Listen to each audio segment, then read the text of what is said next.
Hi, everyone. You're listening to the Bold Little Minds MomCast, a podcast where we talk to incredible moms who share their unique journey to motherhood, practical tips, and some of our favorite low-prep activities so you can enjoy that hot cup of coffee.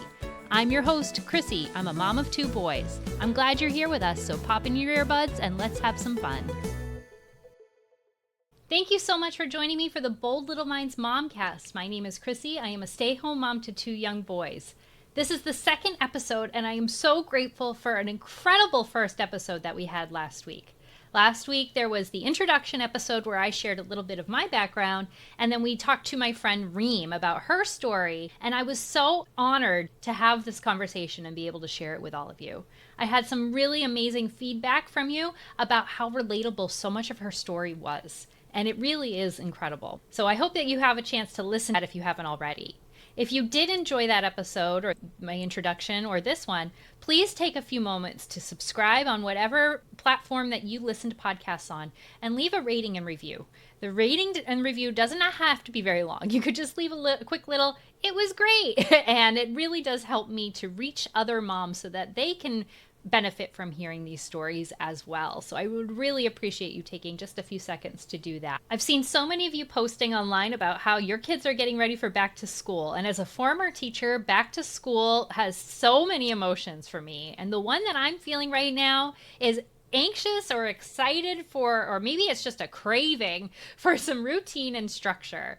Neither of my kids are going to a school this year. They're both staying home with me, and we're not doing anything formal for preschool. We do a lot of play that is already somewhat educational. We do a lot of letter play, reading play, and numbers and counting and shapes. We do all of that in our play anyway, so I'm not taking the time out to do something formal with that necessarily, but I do want to spend some more time on more structured activities, especially after like this loosey-goosey summer full of just these authentic outdoor experiences. I live in the Northeast, so getting closer to winter means we're going to be indoors more often, and I'm just thinking, I really want to prepare for that and have some routines, some structure, some ideas of how this is going to go. When we do a lot of our activities right now, we do them on the floor or on the kitchen table. And one thing I'm really craving is a separate space to do some more structured activities. I have a really small home, so I'm not sure exactly where I'm going to put that, but I bought a sensory table online and now I'm fully committed. I'm going to find this space. Now that my backyard renovation is winding down, I'm thinking this might be my next series, how to build a learning area in your home when you're short on space. So let me know if that's something you'd be interested in tuning into. I think it might be a little bit of trial and error. I have some ideas that are a little outside of the box that I'm excited for. But the floor and the table activities for us has worked so far, but right now my 20-month-old is in this destructo mode. Paired with his climbing mode makes it really challenging. When we do things on the kitchen table, first he wants to climb on top of it, which is anxiety enough, but then he grabs whatever we're playing with and starts just tossing it and throwing it. So he'll grab the markers and just decap all of them and throw them around, and it's just maddening. And when we do things on the floor, he's throwing it around and it's getting everywhere anyway, and it's just tough. So I'm craving this space where we have, this is where the activity is, that's a little bit separated from the main areas. So that way maybe my 3-year-old could do some things independently and have a little more privacy while I play with the 20-month-old. But he could also join in and get some good modeling for how to productively play with things without just dumping them around and throwing them everywhere. So I'm excited to see where this goes and how long this feeling lasts, right? How many times have you had a feeling where you're craving something in your life, and when you start working on it, life happens and you realize maybe that was just a pipe dream, or maybe that was just a fantasy, and that's not actually how your life is going to go. One thing that's really been difficult for me as a mother is not just parenting baby Krissy, but parenting my actual children the way that they want to be parented, which are not the same. They are very different from me. So it's been a really interesting challenge trying to figure that out. On this episode, I talked to my friend Maria. Maria is just a gem. I can't say enough good things about her. She's the kind of mom that you watch on your social media and you feel like she's your best friend, even though you may have never interacted with her. And if you do interact with her, maybe you send her a DM or something like that, she's going to respond like she is your best friend and that like this is your first interaction. She's going to make you feel like you are the most important person in the world to her. And it's just incredible energy to have in your life. So I highly recommend following her social media. And this episode was just so fun to listen to again as I was editing. I was smiling from ear to ear. It's just such a joy. We talk about her life becoming a young mom and what that was like raising kids without family and friends going through a similar experience with you at the same time or having already gone through that. We talk about the benefits of early intervention, and we also talk about a somewhat controversial activity that is her go-to, but she has some really amazing pro tips that you might use to make this a painless or less painful experience if this is something you want to try with your kids. I know for me it still gives me hives a little bit, but for a lot of you might not even need the tips. You might be saying, this is nothing. I absolutely love doing this. But for others, maybe this is the push that you need or these tips that you need to really help incorporate this kind of play into your daily life. I hope that you enjoy it. Again, please share this episode with your friends, subscribe, leave a rating and review, and let me know what you think about the episode. Welcome to the Bold Little Minds MomCast. My name is Krissy. I am a stay-at-home mom to 2 young boys, and today I am thrilled to be talking to Maria, who is a stay-at-home mom, former teacher. Right now she has kids who are 10, 7, 5, and 2.5. 4 kids. Wow. 4 kids. Amazing. Thank you so much for being here with me today. Thank you for having me. It is the biggest honor to be here. Oh my gosh, you have no idea. I absolutely love following your Instagram. I love seeing your journey with your sourdough and your pumpkin arch you've going on. And Everything. maybe by the right, it's amazing. You are like a goals stay-at-home mom, but you seem to juggle the chaos. For sure. You're so sweet. We're doing our best every day. Every day is different. You tune in and you're like, what is going on today? Absolutely. Well, I would love to hear your journey that you took to becoming a mom. Yeah. Okay. So my journey was actually much different than a lot of people in my personal life. So I became a mom younger than most. My husband and I had been dating for 3 years, and then we were blessed with our oldest. And it was just this blessing that was thrown our way. And through that, we were in our young 20s and no one, literally no one around us was even in the realm of being married, having a baby, anything. And so we were kind of just thrown into parenthood. And we were like, what do? We had wonderful families that supported us, but it was a time where I had to figure out how to grow up while raising someone. I don't know if you've heard that song by Gabby. I don't remember her last name, but it's Growing Up Raising You is one of the songs that I cry every time I hear it. And I'll have to link it for sure. Oh my gosh. It's a powerful song. And every time I hear it, it really makes me think of my oldest because I was a young mom and I was learning how to live life. I was growing up while raising him, but then we also knew that we wanted to have more kids, 4 kids if possible. And so we kept on going. So it was my 10-year-old, now my 7-year-old, my 5-year-old, and my 2.5-year-old. And it's been the best thing ever. It's been such a joy to be able to grow this big family and have them come along for the ride. We're all growing up together. I'm figuring out motherhood alongside of all of them now, and they're allowing me the space, and we just kind of have a good time together and figure it out. That's amazing. I love it. Like, we've got this one. Let's just keep the party going, right? Yeah. It was one of those, how every parent kind of when you're talking about age gaps and everything, that's such a big thing. I think when you're figuring out how many kids you're going to have and if you're going to have multiple kids, you're like, okay, well, what age gap would I like? Am I ready for another kid? That was a big conversation because we were like, oh my gosh, we're so young, but we know that we want our oldest to not have a big age gap between our other kids, which we know we want eventually. So we were like, we just went all in and we were like, let's just go for this family that we wanted. And here we are today, now in our 30s, and it's been a ride, but such a fun ride. I love it. Now, I know when I had my first, I was a little bit of an older mom. I was like 36 when my first was born. So I kept saying, this would be a lot easier 10 years ago. Easier to get up and off the ground.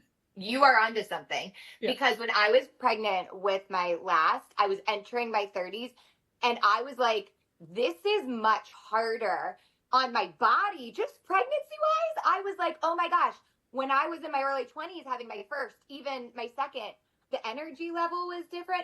And don't get me wrong, I was sick. Like I was sick during my pregnancies, but I fared easier. So your intuition on that was right, because definitely after I had my third and my fourth, I was like, oh, I'm noticing a difference in my energy level. I'm noticing a difference in like how I'm in motherhood.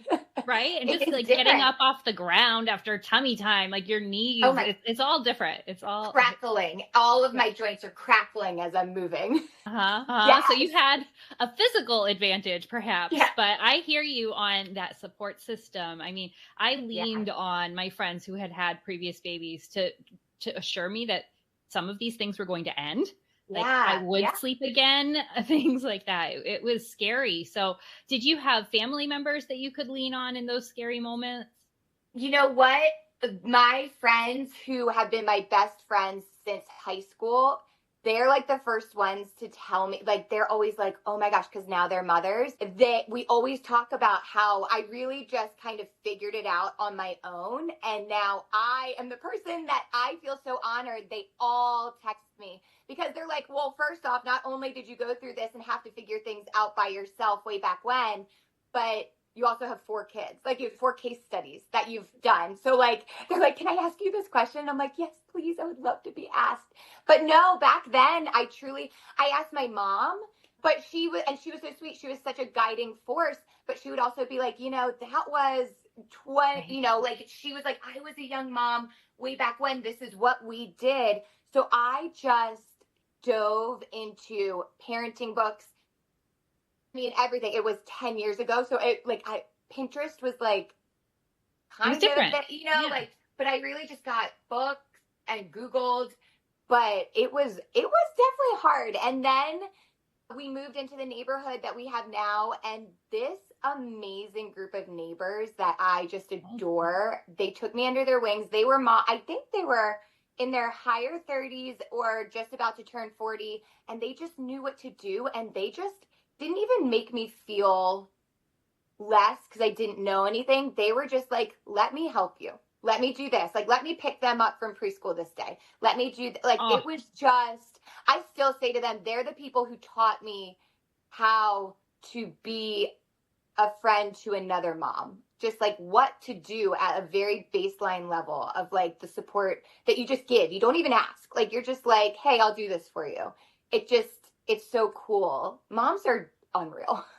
That's beautiful. My husband and I said it much less eloquently when we had our baby, and we were just sitting there thinking, we are horrible friends. We need to go back in time and call our friends who had kids before us and say, I am so sorry. You know what, though? That's the beauty, though, because all of my high school friends are the first ones because they've just had their firsts within the past 2 to 3 years. They have all said this to me. And I will say, it feels as like the other mom, oh my gosh, it's almost like a really cool full circle for someone to say that to you as the one who is the first mom, because it's such a cool reflection for everyone of like, wow, that's so validating to me. Even though back then I wasn't fully in the headspace to know what I needed, what kind of support, because you're just like in the thick of it. You're like, I don't even know. But to have friends who way later are like, wow, I'm going through this, and now I'm really recognizing like something that you went through. I feel like that is such a powerful reflection thing for other people to even just say to a mom who might have been in motherhood for so much longer. Sometimes I think people say, oh my gosh, so much time has passed. Like, I don't know if I should even say that. I find it to be one of the most, every time that someone, even my cousin who just had a baby a year ago, said it to me, it warms my heart in a way that I can't even describe. It's such an empathetic thing to say to someone. I encourage anyone who has that thought and has a friend who maybe entered motherhood or parenthood before you, if you have that reflection point, say something, because that's going to mean the world to them. That's great advice. I love that you shared that, because I will definitely be reaching out now to people who I had that thought about, but was too exhausted at the moment to follow through with. So now I will be following through. And I think you're onto something with that advice from people who had children a while ago, because I think there's this black hole I'm finding. They forget what it was really like to have children, I think before 4 or 5. Because the advice you get for, like, let's say a road trip is like, oh, just toss them a coloring book. Right. Like, my 2-month-old is not doing a coloring book. Right. It's so true. You're like, okay, but what else? Like, what else do you have in that toolbox that I could maybe use for my 2-month-old? Right. You remember them when they start to talk to you and become cute. But now that we have videos, maybe that will change, because we'll go back and we'll remember all of those milestones that we hit. But before that, oh my gosh, you're in survival mode. It just kind of disappears. And survival mode is so wild. I'm now feeling like I'm coming out of survival mode, with my youngest being 2.5. And I was just having this conversation with my husband. You don't even realize sometimes when you're in survival mode. And it doesn't mean that you can't be having fun or you're not enjoying yourself in survival mode, because you know how precious these times are. But you're on autopilot completely just to get through the day, because it is so stimulating. There's so many stimulating things throughout the day with little kids. And just to make it through in one piece, even though you love all the different parts of the day, you really have to go on autopilot. And I feel like that is lifting for me, which is why I got back into exercising, why I got back into like all these different pieces that made me happy. The pumpkin patch, like all of these different things I was not doing when, well, I was attempting to do them. I failed them miserably, which was fine. It would be like I couldn't go out and water the garden and the plants would die because I was pregnant. And I was like, well, I tried. But, coming out, there is one of the most exciting things that I get to tell my friends now is that, wow, when you're done having kids, when your youngest gets to 2.5, you start to realize, oh my goodness, I can find myself. Not that you lose yourself, but you can really have more independence within yourself to do things that you maybe couldn't do while you were in that 12 months and lower with your newborn or your infant, and maybe going to get pregnant with another one, just all of those stages that are really physically driven. I agree that I do think that you do lose yourself, because you aren't who you were anymore. Yeah. Right. You're a totally different person, and you don't have that space necessarily to figure out who you are now. Right. So that's such a tricky part of early motherhood. And you're about a year ahead of me with your youngest. And it's so inspiring to hear you say that you're feeling like you're starting to crawl out of it, because it's really wild. Nice. It's nice to have a light at the end. Yeah, it is. And it's funny because I heard other people say it before, and you kind of just don't believe it until you're the one in it. You're like, I don't know, my 18-month-old, like if someone has a 2.5-year-old, you're like, my 18-month-old, I just can't foresee them ever getting to that point where I could have 30 minutes where like they're sitting down and doing something, or they're, like it just does not seem possible. And then you're like, what they were saying, okay, I can get a 30-minute block to do something other than cleaning or picking up after our activities, like something that I can fit in for myself. Right. Or even the cleaning and picking up activities. Even the cleaning or picking up. So true. Pop in your favorite podcast, listen to this one, start cleaning. Oh my gosh. This is what gets me through cleaning, because I just feel like I put in one of my ear, I even have it right here, one of my ear pods. I have one ear to the kids who are playing, and I just clean, and I feel like I'm like visiting with friends who I'm listening to the podcast of. And it's the best. So listen to this one. There's a plug. Love it. Love it. Yes, definitely do that while you're doing all of the other things. Yes. So speaking of doing all the other things on your journey to becoming a mom, not only were you a young mom, you didn't have all of the technology, the Instagram resources that we have now, or the friends with the experience, but you were also working full-time and getting a master's degree. Yeah, it was. I don't know how. Honestly, it probably was just because I was young. There's no way. I know I didn't have energy back then. So I was working full time as a teacher. I was a second grade teacher. And then I was getting my master's degree in reading specialty. My oldest turned 3 months old when I entered the program. And I could have done a 4-year regular master's degree program, or I could do a 2-year, very intensive master's degree program. Let me guess. Oh, I'm going to say, which one do you think I chose? I'm going to guess. Like 4 years. I'm not doing 4 years.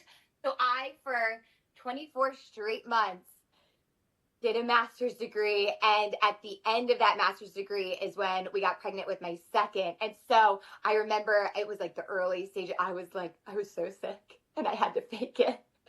I think that was a blur. I was in survival mode. I was like, I'm going to get this master's degree done. My friends always joke that I'm like, I'm determined. I'm going to do it. I'm determined. Yeah. Whether I like to be determined or not, I'm going to do it.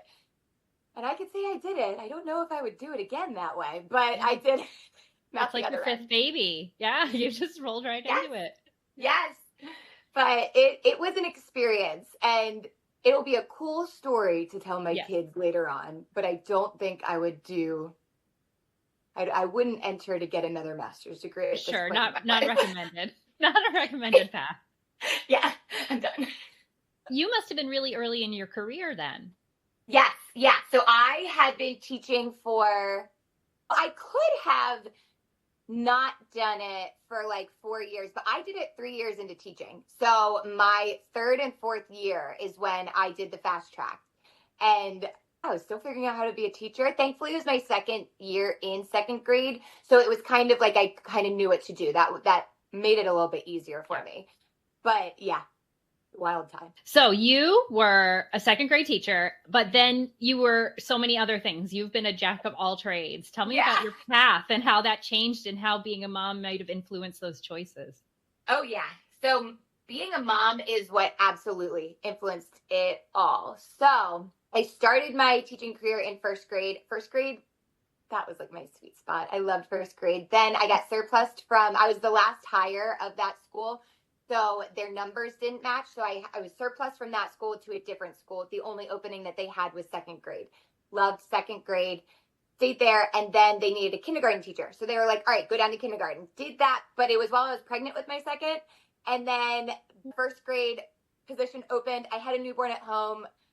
I knew it was going to be my last year teaching because I knew that I was going to be opening a home daycare. We had 2 in daycare, and I know everyone, especially now, I mean, this was 7 years ago. It felt so financially overwhelming back then. I truly can't imagine how it feels now with how everything is in the world. We just, on a teacher salary, being so young, 2 really young parents, my husband was only a couple years into his career. It didn't make financial sense for us to be paying for 2 kids in daycare, knowing that we wanted a 3rd also, and then we would maybe have 3 in daycare, which we ended up having. So we were like, okay, what can we do? So we thought about all these different things. We adored my son's first daycare provider, and I just talked to her and I said, hey, what is it like being a daycare provider? She was like, oh my gosh, you would love it. Ask me anything. I asked her, she's like, honestly, being a early elementary school teacher, it's not a huge jump for you to go from that to an in-home daycare. So we ended up putting our home on the market, finding a house that we could change the basement into a daycare. And my husband and my father-in-law did all the work. They were construction people. Like they transformed it into a daycare. So for 2 years, almost 2 years, I had a home daycare with kids that were 4 years old and below, 8 kids. And it was fun. I mean, it was an easy transition because I went from like 24 kids in a classroom. I think if I went from not being a teacher or a daycare provider to 8 kids, like toddlers and babies, 2 babies, 6 toddlers, that would feel like a lot, but it ended up feeling not as much because of that transition. And I also got pregnant with our 3rd while being a daycare provider.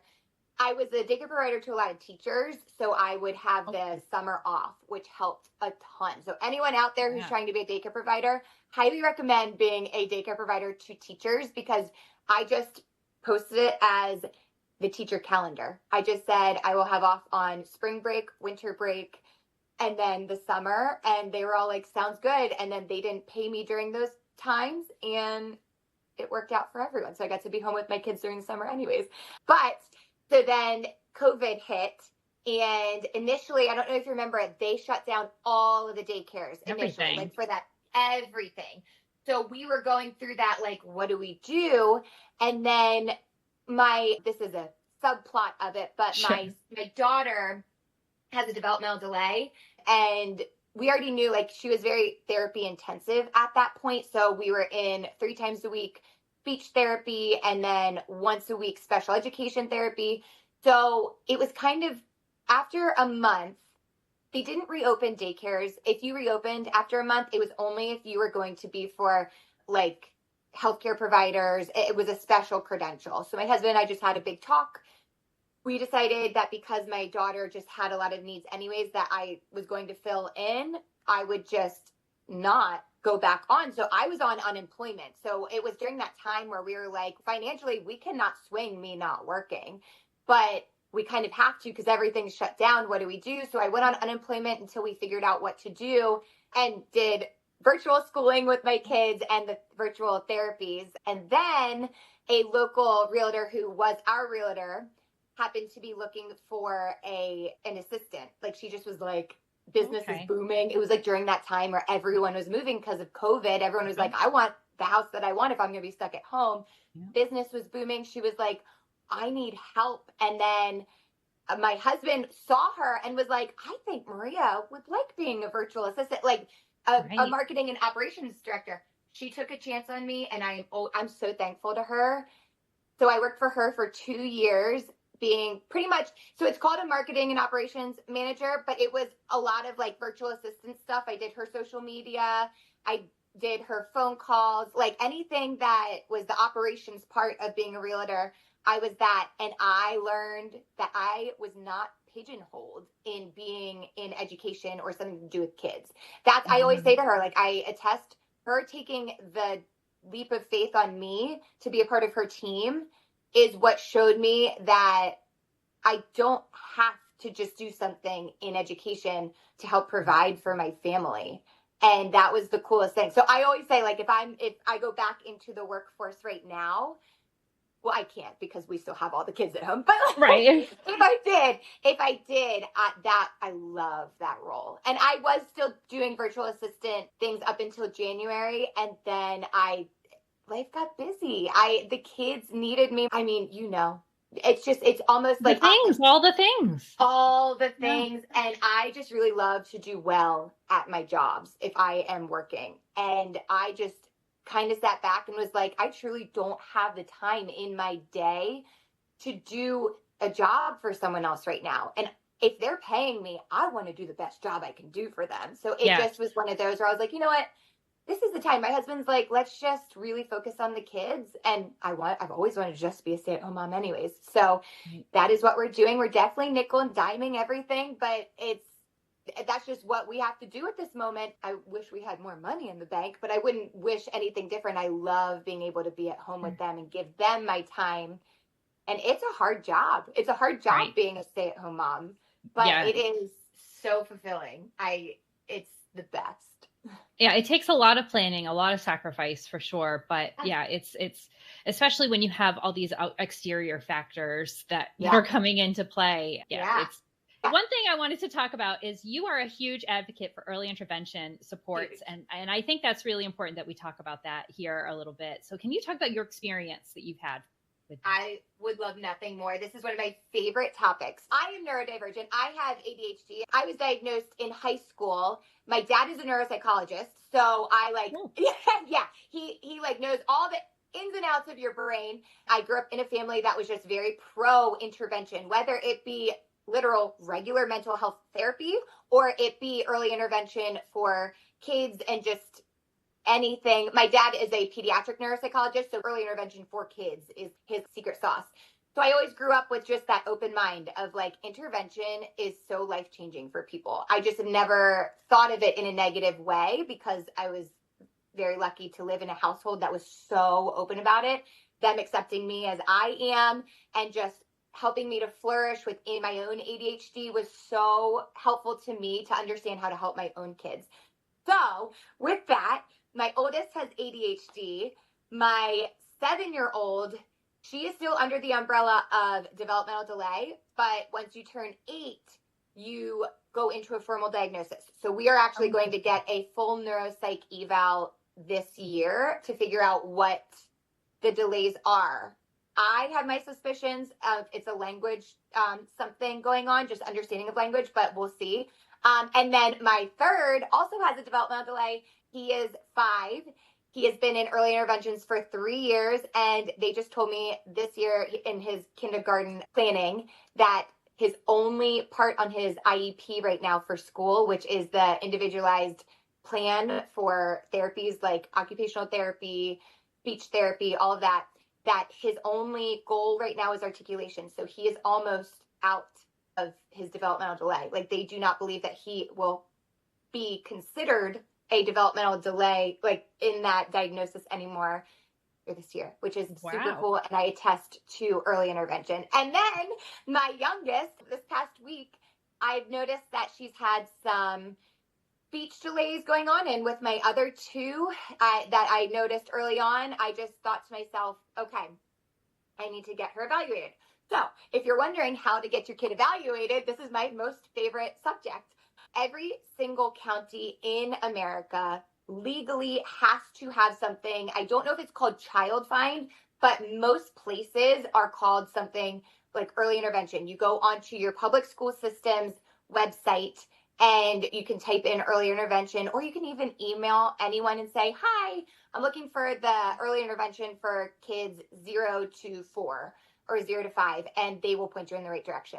They legally have to provide a set of evaluations. So you bring your child into them and they will do a standardized like testing. So we did the DACE-2 if anyone's in the world, and it does cognitive evaluation, social emotional evaluation, speech evaluation, occupational, like gross motor, fine motor. They tell you if your child has any delay in any of these categories. If they do have a delay, then by law, they have to provide you with the services to help with that delay. So, for example, my kiddos needed speech therapy and they also needed occupational therapy. So these therapists come to our house once a week and we get 1 hour of specialized therapy, and and it's free, because if you go into the world of speech therapy, it's a lot of money and it's so worth it. But if you can't find someone who takes insurance, it's really hard to maintain that sort of therapy because it's just so financially out of a lot of people's hands. Like, you're just like, I can't do this, but I want to give my kid everything that they deserve. Like, what do I do? The early intervention is the absolute place to start. It's amazing. Here's my other thing is, sometimes people feel like it's so intimidating to get the evaluation, but they want you to. They want you to get the evaluation. Right. It's free to you. And also, the best thing they can say to you is, we're not finding anything. You can do this at home, but they look to be on track. Their developmental milestones seem to be average. And, you can keep monitoring and come back to us if you have concerns. But to me, there's no downside of it. One of the hard things is when you get those diagnoses. Like when my daughter, when I was told that at 20 months old, she was presenting at a 9-month-old developmental milestone. Oh my gosh, your entire world becomes fearful. You think, what is their future going to look like? I have no real answers on what's causing this, but I have answers on they are this behind. What do I do? Oh my gosh, I cannot tell you how many times I just cried myself to sleep out of fear, because it wasn't that I wasn't going to love her the same. It wasn't that.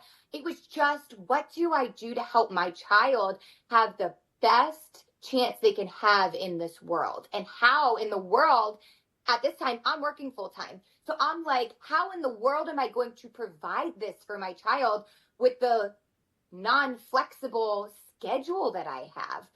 And I am here now 5 years later from her diagnosis, and early intervention was the absolute best thing we could have done because she presents as neurotypical. I know better because I know her, like how she thinks and everything. Yep. But every single person who either meets us newly or knows her journey says to me, oh my gosh, I cannot believe this is the same kid.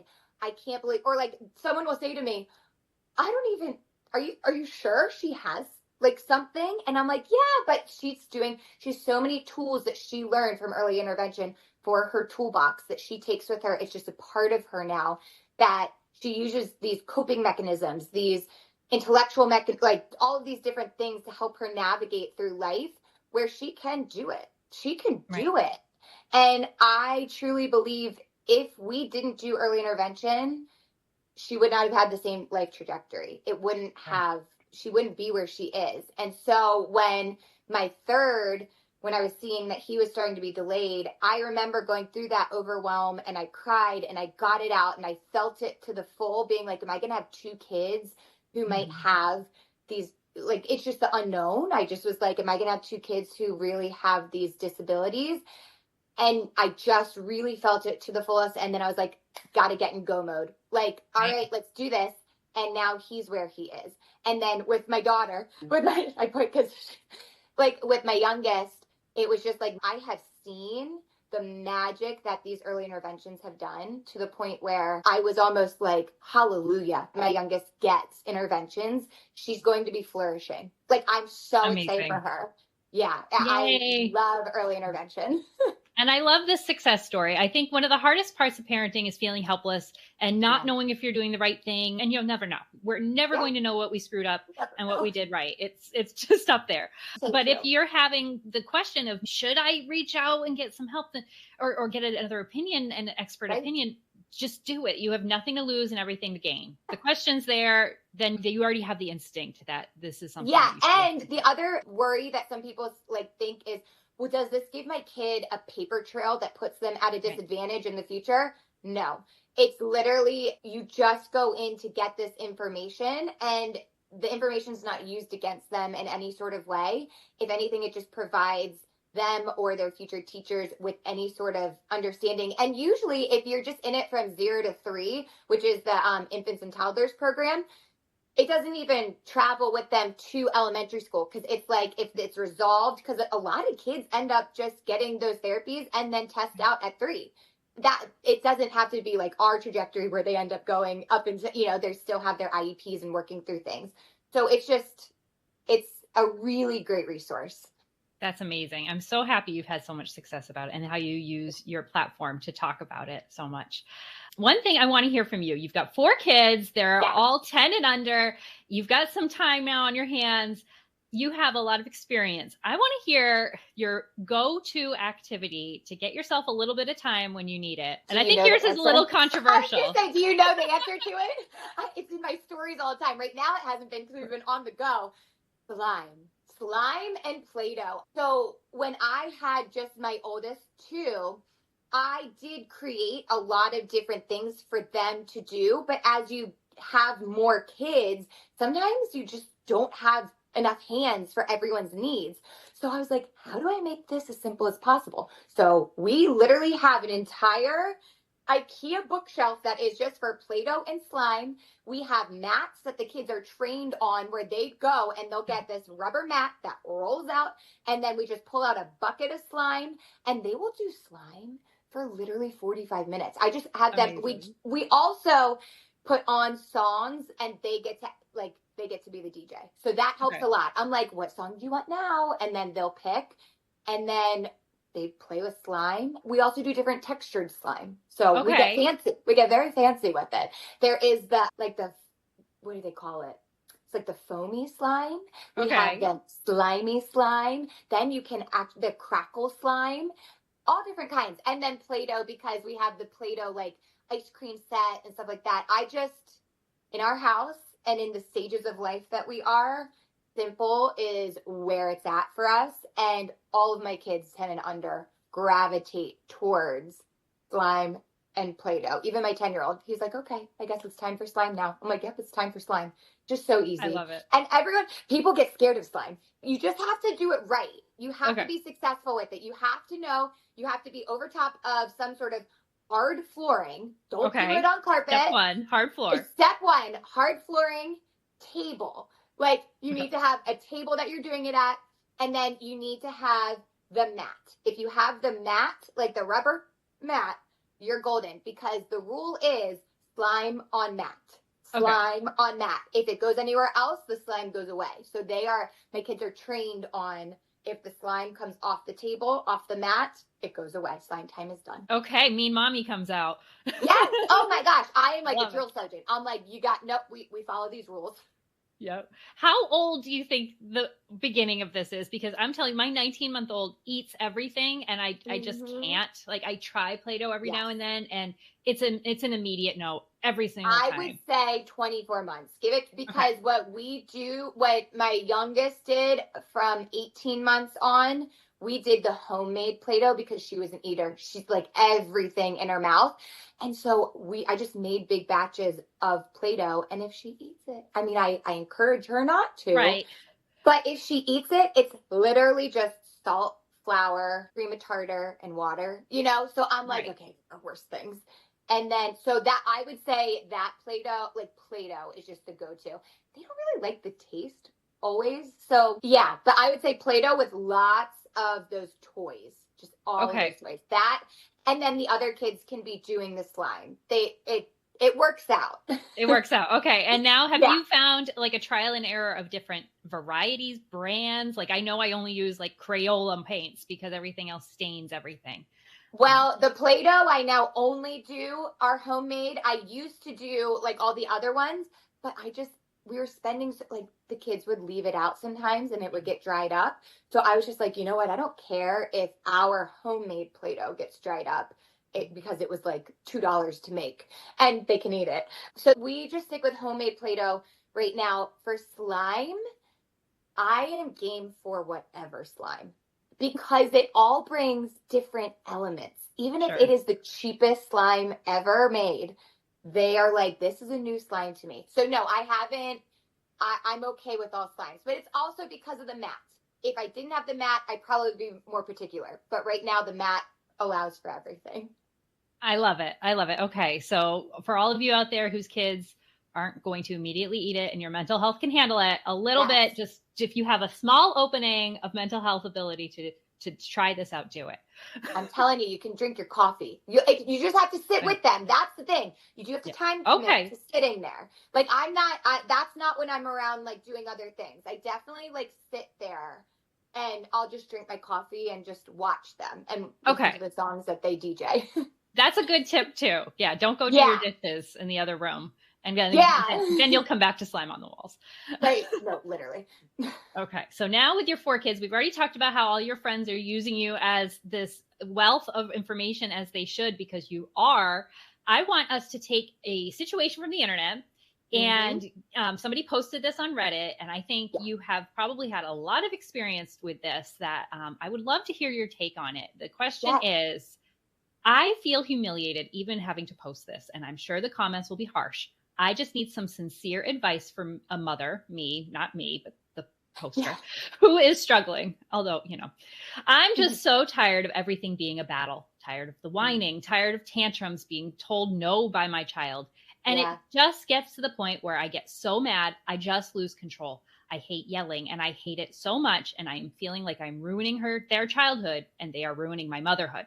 Also, just to add, I've been trying the timeout method with my 3-year-old. When I put him in timeout, he goes into major tantrum, like screaming and even spitting on me. How do I stop losing my cool with my kids? Oh my gosh.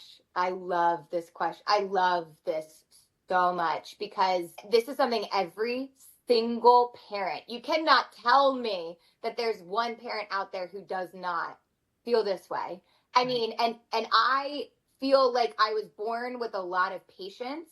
However, someone with a lot of patience has that, you hit that top part of your patience, and it's just like, oh my gosh. And you're just like, everything gets to you. The best thing, shift in my parenthood that I ever did, because I truly had to grow up and learn how to be a parent by myself.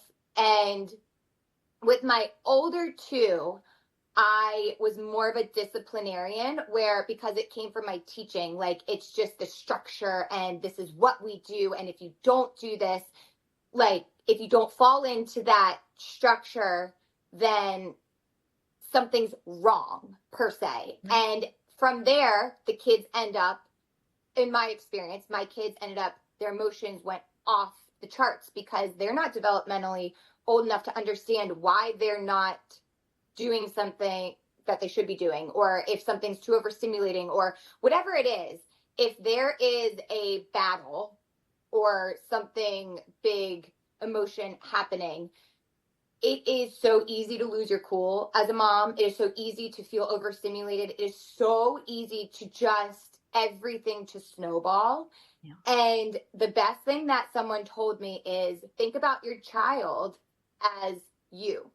If they are having a hard time through something, when you're having a hard time through something, how would you want someone to treat you through that? When I tell you, I know that sounds so simple. When I tell you it changed everything in our household, it went from battles and power struggles and all of these different things to, we're here in this together. We're a team. I'm going to earn your trust to help you, guide you through these emotions. You know, it's okay to feel frustrated. It's okay to be adventurous and trying things that maybe I don't find to be safe. I shouldn't say it's okay. It's okay to do the developmentally okay, you know, pushing of boundaries. But it's not okay to do unsafe things to our bodies. The way that I have now become a mom that gets down on their level, I sit with them. I literally just touch them. I'll just put my hand on their, you can't see, but I just put my little hand on their thigh, and I'm like, hey, how can I help? Those words, even with my 2.5-year-old who's trying to learn language, she doesn't maybe understand that language, but she can see my empathy and she can feel my empathy. And that makes the biggest difference, because they feel like you're on their team. Everything in their body is so tumultuous in these instances where, if I'm feeling it as a parent and as an adult who has my brain fully developed, imagine how it's coming out in their little bodies. They don't understand. They're like, why am I feeling this way? And then it just snowballs. But to have someone who is quietly showing you love and support, maybe not by saying it out loud all the time, but by sitting with you, by saying, how can I help? Or by just sitting with them until they're through that big feeling. And then you just take a deep breath together and you just really sit there empathetically with them.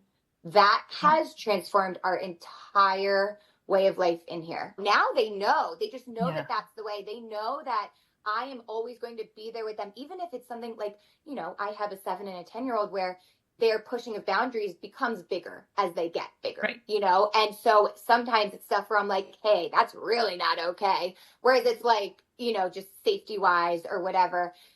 But they always know through it, I'm going to love them. I'm going to support them. It is so unconditional, and we'll figure it out together. I don't like that choice. I don't like where we're feeling right now, but we're going to figure this. I'm in this with you. And then the other thing that I have found that really, really helps me is talking to them man to man, or man to man, woman to woman, really, about how their actions make me feel. So if they're doing something that I've given them 5 warnings about, I'm like, hey, I don't like what we're doing here. Let's stop. Okay, that's warning number 1. All right, we're on to 2.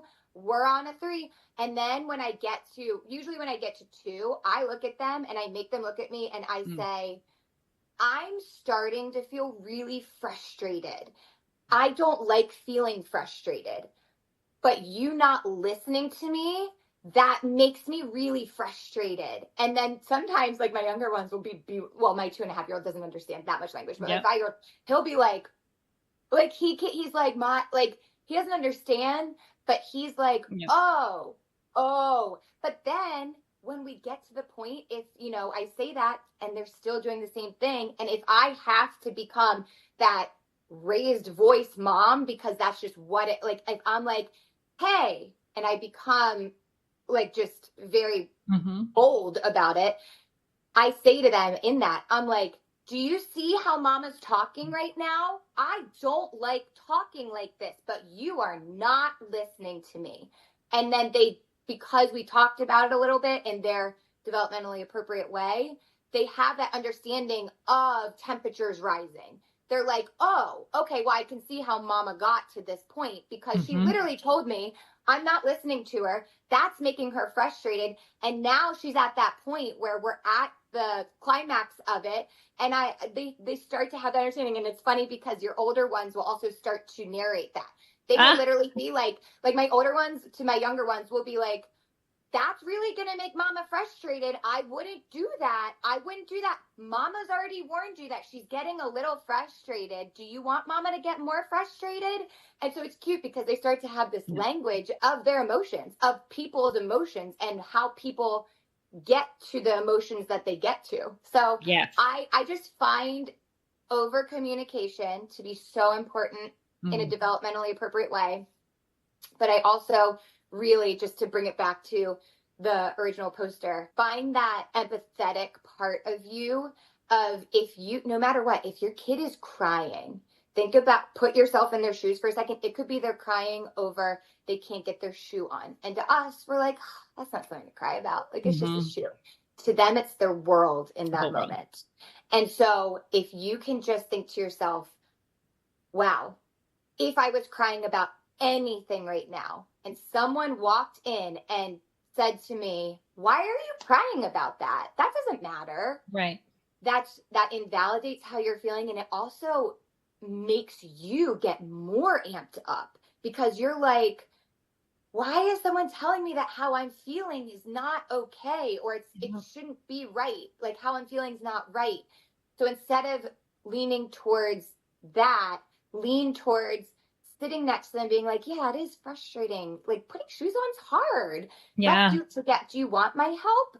And just working and guiding them through those emotions, letting them know you're there for them, no matter how minuscule that problem to them is to you. It's their world. So just really trying to ground yourself into, they're having this emotion for a reason, and I'm going to sit with them through that. And it really, I'm not kidding, will make your kid be able to harness their emotions so much better as they grow, because they don't end up having more inflammatory things. They just feel like, you know what, this is a safe place to tell mama, I'm feeling frustrated right now. There's just so many things connected to, I just feel like empathy, love, all of it. It's just so important to kids, to the world, to everything. So that's my biggest thing. If you could just start at the little tiny things, sit with your kid. That's step number one. If they're feeling something and you're starting to feel a power struggle, just take a deep breath, go sit next to them, take the temperature down, figure out how you can guide through it together instead of trying to just be the more authoritative one in that relationship. Put that aside for the moment and just sit with them. I 100% agree. I think that having a background in child education or child development really helps to empathize and to understand that these are incomplete brains.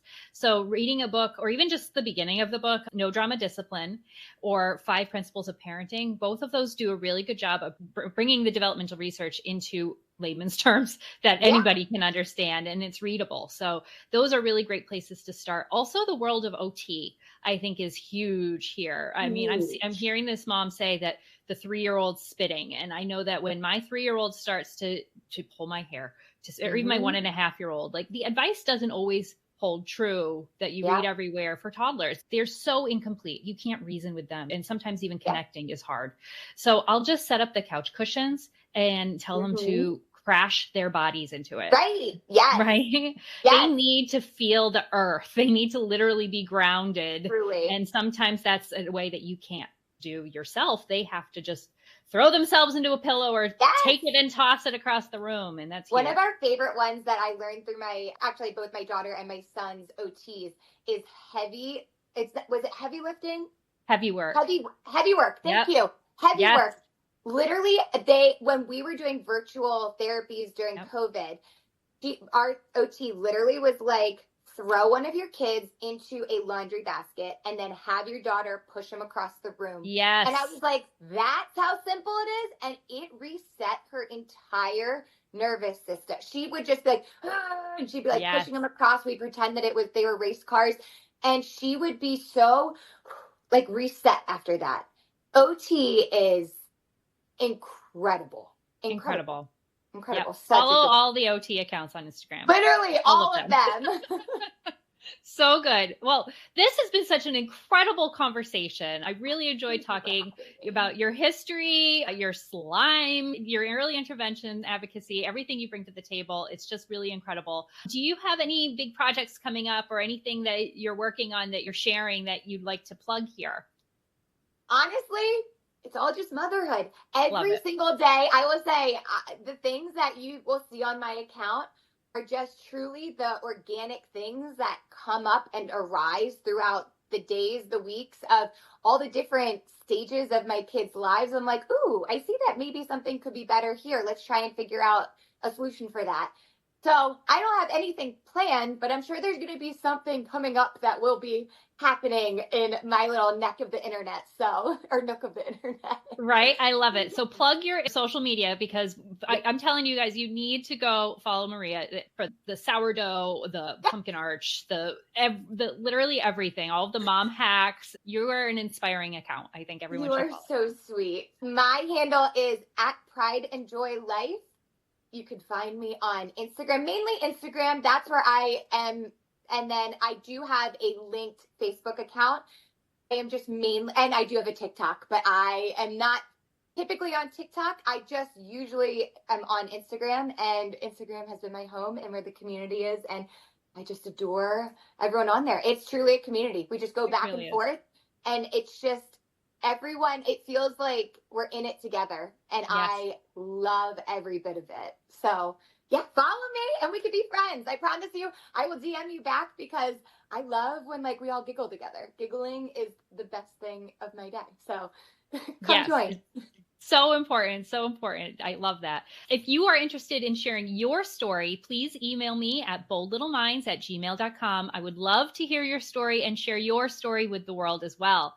Check out my social media. I'm at Bold Little Minds, primarily on Instagram, the same. You can find me on Facebook, YouTube, TikTok, and Pinterest. You can find this podcast pretty much anywhere podcasts are. Make sure you subscribe to this and share with your friends. And thank you so much for tuning in to the Bold Little Minds MomCast. Join us next time for another inspiring episode for another inspiring mom. And until then, thank you so much, and we'll see you next time.